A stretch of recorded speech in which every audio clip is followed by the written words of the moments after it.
Makassar. Bukan rahasia lagi kalau kota ini tuh sering digambarkan sebagai kota yang keras. Dan gambaran ini sebenarnya tidak sepenuhnya keliru, tapi juga tidak mewakili seluruh kenyataan yang terjadi di kota ini. Dengan persoalannya sehari-hari sebenarnya satu hal yang pasti, kalau kota Makassar ini tuh udah jadi ikon pembangunan di Indonesia Timur. Dan itu tuh bukan baru terjadi belakangan, itu tuh udah berlangsung sejak ratusan tahun yang lalu. Dan mungkin karena alasan inilah kemudian orang Makassar atau Sulawesi Selatan itu sangat bangga dengan sejarah mereka. Kalau kalian nonton konten kami sebelumnya soal pertarungan antara Sultan Hasanuddin dan Arum Palaka dalam sejarah Perang Makassar, di situ saya bilang kalau ada satu tokoh kunci yang memainkan peranan penting dalam sejarah kebangkitan Gua Talo atau Makassar ini, itu sebagai sebuah negara yang kemudian disegani dunia pada masanya. Dan tokoh itu bernama Karaeng Patingaloang. Pada video kali ini kita bakal ngebahas tentang Karaeng Patingaloang ini, siapa sebenarnya sosok ini dan seberapa keren dia ketika menjadi pemimpin dari satu kerajaan paling disegani di Indonesia Timur pada masanya. Kita semua tahu kalau sejak ratusan tahun lalu, sebelum Indonesia itu berdiri dari Sabang sampai Merauke, itu tuh banyak kerajaan-kerajaan merdeka yang berdiri dengan cerita hebatnya masing-masing, dengan sejarah mereka masing-masing. Dan sialnya, ketimbang mempelajari secara sungguh-sungguh alasan jantu dan bangkitnya kerajaan ini, kita tuh malah waktu sekolah dulu dipaksa buat ngafalin tanggal-tanggal, nama, dan tokoh-tokoh serta tahun-tahun yang kita nggak belajar apapun dari cara menghafal semacam itu, cara belajar semacam itu ya kan. Dan inilah yang kemudian membuat pelajaran sepenting sejarah, semenarik sejarah, akhirnya menjadi membosankan. Akhirnya apa? Kita tuh jadi nggak peduli dengan pelajaran-pelajaran yang sebenarnya bisa ditawarkan dari masa lalu. Dan sebagai satu negara yang kaya akan keragaman sejarah dan budaya, ketidakpedulian semacam itu pada akhirnya itu membawa satu kerugian besar bagi bangsa kita. Ya, belum lagi ditambah juga dengan kuatnya logika mistika dalam masyarakat ya, yang kemudian diteguhkan melalui cerita-cerita semacam Anglin Darman, Dendam Nyi Pelet, Pocong Si Mumun, atau bahkan yang belakangan itu macam Prabu Siliwangi, yang meskipun bagus juga dan kita nikmati waktu itu, tapi kerap kali itu cerita-cerita ini dikira sebagai sebuah kisah sejarah yang sesungguhnya gitu. Semua tontonan itu yang selain menghibur juga diam-diam akhirnya membentuk anggapan kita tentang masa lalu yang seolah dipenuhi dengan kesaktian, ilmu gaib. Dan kalau kita mau mencapai kejayaan-kejayaan itu ya kita harus mempelajari kesaktian, ilmu gaib dan ilmu santet ini kan. Itu yang jadi problem. Seolah-olah sejarah kita, raja-raja kita yang jago dan hebat, yang sebenarnya punya kapabilitas intelektual dan kemampuan manajerial yang bagus, yang bisa diukur secara real, itu akhirnya kita kira hanya bisa besar dan jaya karena mereka bersekutu dengan jin dan punya ilmu gaib. Betapa kebesaran mereka itu kita kerdilkan gitu. Padahal kalau sungguh-sungguh kita teliti bersama, kita pelajari bersama, kita kunjungi museum, mempelajari sumber-sumber sejarah, membaca literatur-literatur penting yang ditulis oleh scholars atau peneliti kita, ternyata sejarah itu tidak senaif itu.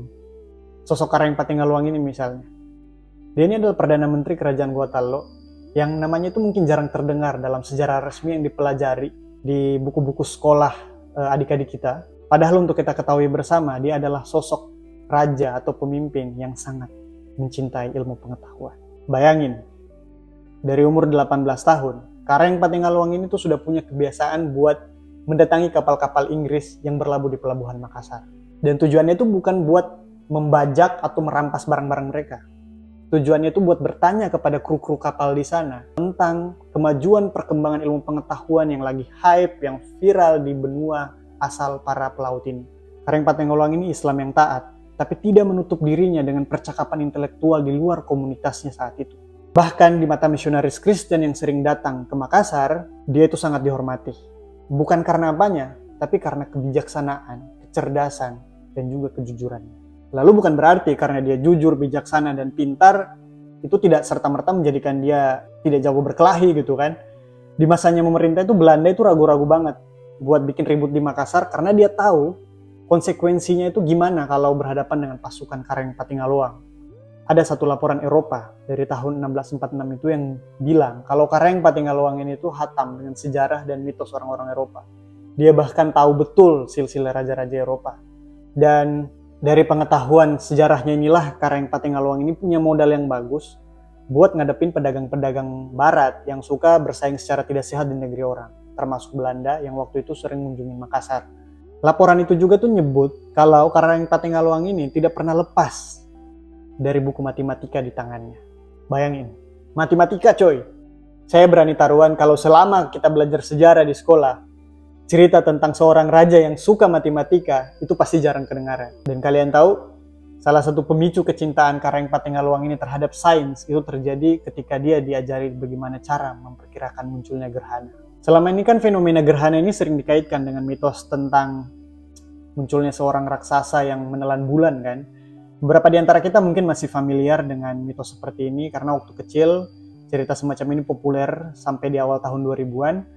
Tapi bayangkan di zamannya Karang Patenggaluang ini sendiri, itu mungkin jadi pandangan umum orang-orang di zaman itu, termasuk mungkin Karang Patenggaluang sendiri dan keluarganya. Tapi waktu itu seorang misionaris Kristen memperlihatkan pada Karang ini kalau gerhana ini tuh sebenarnya fenomena alam yang bisa diprediksi kemunculannya. Setelah membuktikan kata-kata misionaris ini, Karang Patenggaluang itu langsung meminta padanya untuk diajari sains dan ilmu pengetahuan terapan, terutama yang terkait dengan matematika dan astronomi.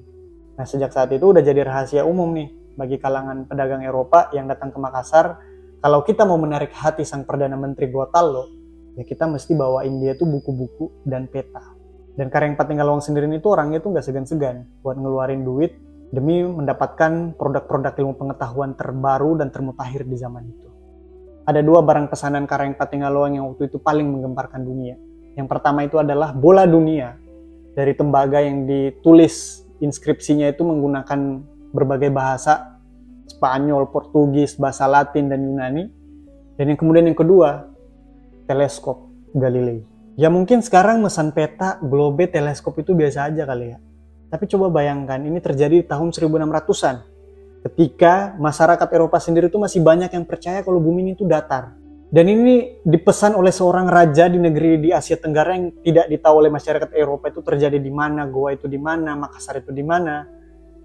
Tapi dengan segala keterbatasan ilmu pengetahuan, keterbatasan alat-alat komunikasi jarak jauh saat itu, Karang Patenggaluang ini tuh udah punya kesadaran betapa pentingnya metode berpikir ilmiah, betapa pentingnya matematika, betapa pentingnya ilmu engineering, betapa pentingnya astronomi.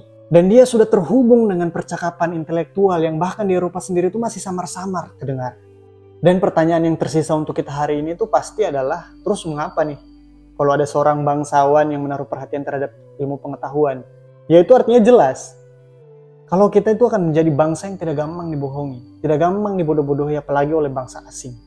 Dan untuk kita semua tahu, kalau pada zaman kepemimpinannya ini, di zamannya Karang Patenggaluang, kerajaan Gotalo itu tuh sibuk menerjemahkan secara serius risalah-risalah perkembangan alutsista Eropa ke dalam bahasa Makassar. Ini karena raja dari Sulawesi ini tuh punya ambisi untuk menguak rahasia kemajuan negeri-negeri yang datang berdagang ke Makassar. Dan dia tidak mau bangsanya itu menjadi bangsa yang pandir dan ketinggalan zaman, yang cuma menyaksikan kemajuan orang-orang yang datang dan kita tuh cuma jadi penonton doang gitu kan. Waktu baca sejarahnya Patenggaluang ini, saya ngerasa kalau mestinya orang-orang yang kayak gini nih, yang kisahnya itu perlu diperbanyak dalam buku-buku sejarah adik-adik kita di sekolah. Karena dengan begitu, adik-adik kita ini itu bisa tumbuh dengan kesadaran kalau berpikir ilmiah, cinta dengan ilmu pengetahuan, dengan matematika, itu tuh bukan sebuah hal asing gitu. Itu bukan hal baru karena raja-raja mereka aja dari ratusan tahun lalu itu udah kayak gitu. Kok udah sering kok ternyata ilmu pengetahuan mereka itu diterapin. Mereka cinta kok sama ilmu pengetahuan, mengapa kita enggak gitu kan.